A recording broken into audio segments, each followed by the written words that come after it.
I told you guys a story about, you know, the Ben Carson and the Trump and all of that, right? This second part of the story I've actually never told to a public audience before. And after I had that conversation, right, with the talk with the group of people with Trump and everything, that night after that talk, I had this experience where I went into my bedroom and I lay down. I'm trying to go to bed. And so I lay down and I'm just, you know, trying to sleep. And after that, I needed to go to the bathroom, and I tried to get to the bathroom and my body was like stuck. Like it couldn't move. Something was like holding my body. I'm like, what is this, right? And so I didn't know what was happening. And then all of a sudden I heard a loud voice above me. It said, "What do you think?" And I'm like, what does that mean? And then immediately afterwards, I woke up, like I wasn't even asleep, but I like reemerged in a whole different room. The tent, like the filter of everything was blue. And as I was in this room, I went down this long hallway, and every room had a different experience in each room, right? And so I looked into one room, and then I noticed that whenever I would think about something, it would just manifest in that room immediately, right? And then one of the rooms was like, you know, your brother, talk to your brother more. My little brother Terrence, and there was a picture of him on a wall. I'm like, okay, cool, I guess do that, you know. And then the next room, I'm in like this room with my cousin Gordon. I have a cousin Gordon, best friend of mine, and he's like, look at this. He comes and he turns on the water faucet, and we start pulling the water like a rope together in this experience, and it was just so trippy. And then I get to this last room, and as I get to this last room, there's a man standing in the mirror, right? He's standing in the mirror, kind of like this, like looking down. And I'm actually gonna switch these chairs because this one's kind of loopy. But so he's standing in the mirror, and as he's standing in the mirror, just kind of looking down, I'm thinking to myself, like, who is this guy? So I start, one second, let me set this down real quick. Okay, so I start to like pan around him, because in this experience, I didn't have legs. I was just floating everywhere I looked. And I started to pan, and as panned around and got to this man in the mirror, it was me. And the moment I noticed it was me, I got up. My whole body was sweaty. I'm like, I go to my cousin. I'm like, Gordo, was you there? He's like, what are you talking about? I'm like, bro, it was this blue room. And he's like, what are you talking about? After that, I felt this huge pressure in my forehead. And it was just this vibrating in my forehead, you know? And at first I thought it was because I was like, just, you know, amnesia, just a bunch of stuff had to happen. But every day I felt this pressure in my forehead. And as time went on, this pressure began to emerge and kind of take over my whole front part of my head. And then I noticed this pressure energy. As I focus on it, I can almost control it or influence it. And then I noticed, like, this is a year or so goes by, I just feel this pressure. Like right now, I feel it. Every day I feel this pressure. It goes down to my jaw, right? And I let it get to my jaw. I'm like, I wonder what's going to do. And then it opened my mouth, like, I was like, whoa. Almost as if someone just yanked my mouth down. Like, whoa, what the heck was that, right? And I stopped fooling with the pressure for like a year or so. I would like skip that, you know? Like I've seen enough of those, you know, movies. Like I ain't getting down with none of that. I saw The Conjuring. I saw Amityville Horror. Like I ain't get to none of that, you know? Not here, boo boo. And so time goes on. I started to get curious though, right? I started to get curious, like, what is that? And I started to open up again. And then this time I started to open up. I felt the pressure again, and I let it go to my jaw. Right? And then it started moving my jaw. I'm like, okay, it's moving my jaw. Then it'll go to my throat, and then it'll go to my ears. And it was almost like experimenting with my face. And I'm like, what the heck is this? I went to Eastern mystics. I went to a Buddhist temple, asked a Buddhist temple. He had one answer, right? I went to a Christian church, actually. They had an answer, right? Hare Krishna. I went to the Hare Krishna temple, asked them about it. They had a different answer, right? I even went to New Age Spiritual. Everyone had these different answers, but all of them were so different. And I was like, well, which one is it, right? So my cousin hits me up. He's like, hey, you need to get out here to Hawaii like in 2 weeks. I'm like, what's going on in Hawaii in 2 weeks? He's like, bro, we about to do Aya, bro. And I'm like, oh man, because I've never done like plant medicines before, like not like something like Aya. So I'm like, well, I feel called to. I guess I feel all right, you know? So I go out No cops in here, right? Okay. No, just kidding. But the 5-0, I mean, IA stands for, it's Kool-Aid. But so I get to Hawaii, and I indulge in a ceremony. The first night, kicked my ass. I was all over the place. I was purging. I was scared.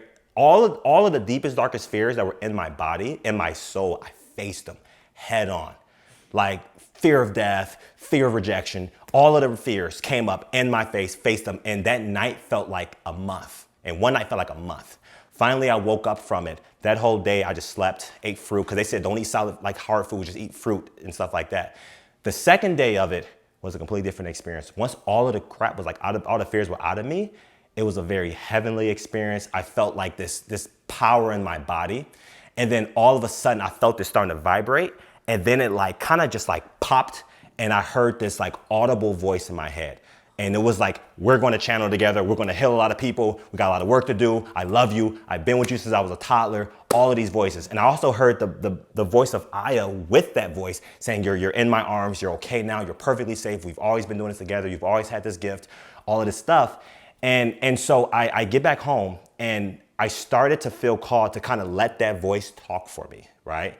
And it was actually, Sky was the first one. It's the 1 o'clock in the morning. I'm like, get up. Like, okay, ask it questions. And she's like, okay, question. I'm like, the answer just comes out. She's like, what? She's like, oh, that wasn't you. I'm like, ask another question, right? And I ask another question, And so going back and forth. And then it started there, and then I started asking it questions.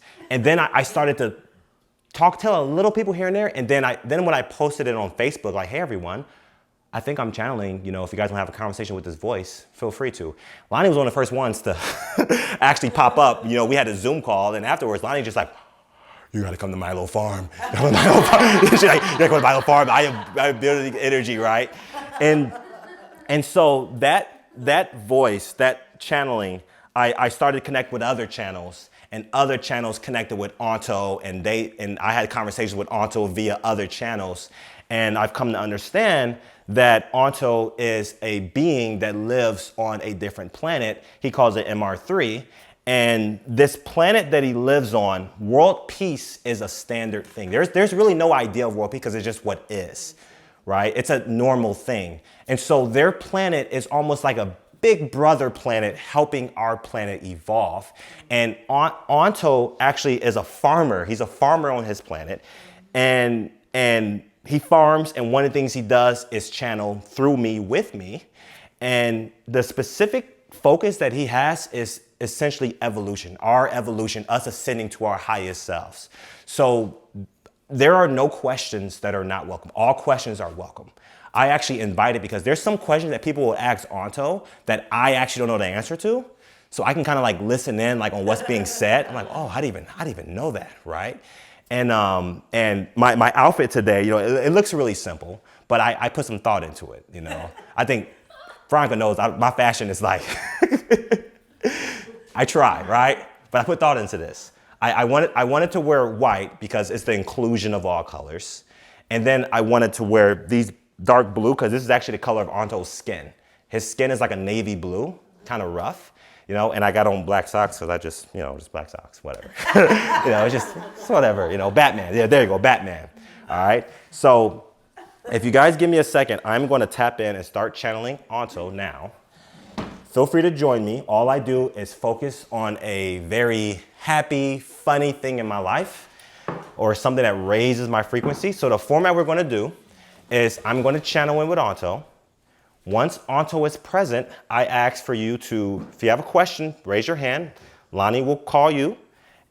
She'll pick a person, and then you come and sit down, ask your question with Onto. Yep, I want to say. And then I want to say that all of this is recorded as well. So as you go through your healing process, if it can be there so they can face Onto. Oh, okay. Yeah. If they can, you'll go through your healing process, and it'll be shared essentially with others as well. Because I've learned that a lot of questions that we have can help others as well. So just know that if you're up there in the hot seat, you're healing in front of the world. All right. So make sure your phones are on silent. Please do that now, because I don't want to hear somebody got that gold digger ringtone. I ain't saying she a gold digger. You know what I'm saying?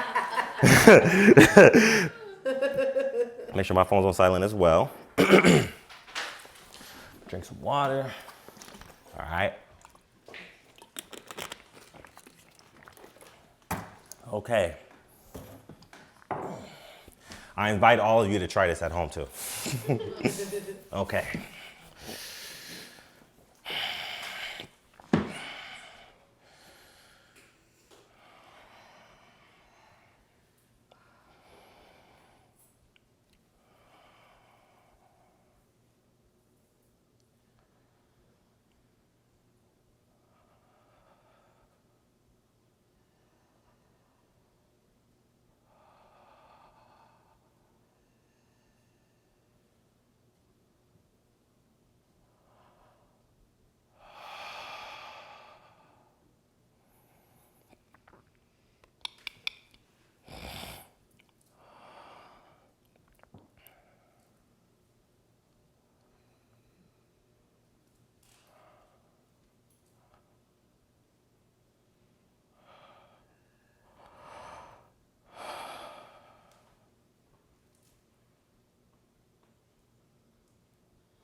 We are ready to begin. We are with you, human race of Narnia. We say Narnia for we enjoy your Chronicles of Narnia storyline. It is very symbolic of what a lot of you believe in, experience in your day-to-day lives, and take part in regards to the magic in there. All of you are Aslan, the lion. All of you are leaders. All of you are healers. All of you are lovers. We touch your planet with the nose of our planet. And so we say, we love you. We're here with you. And please, ask your questions. We will answer to the best that we can. Someone may have a burning question they want to ask right now. Who is that person? Raise your hand.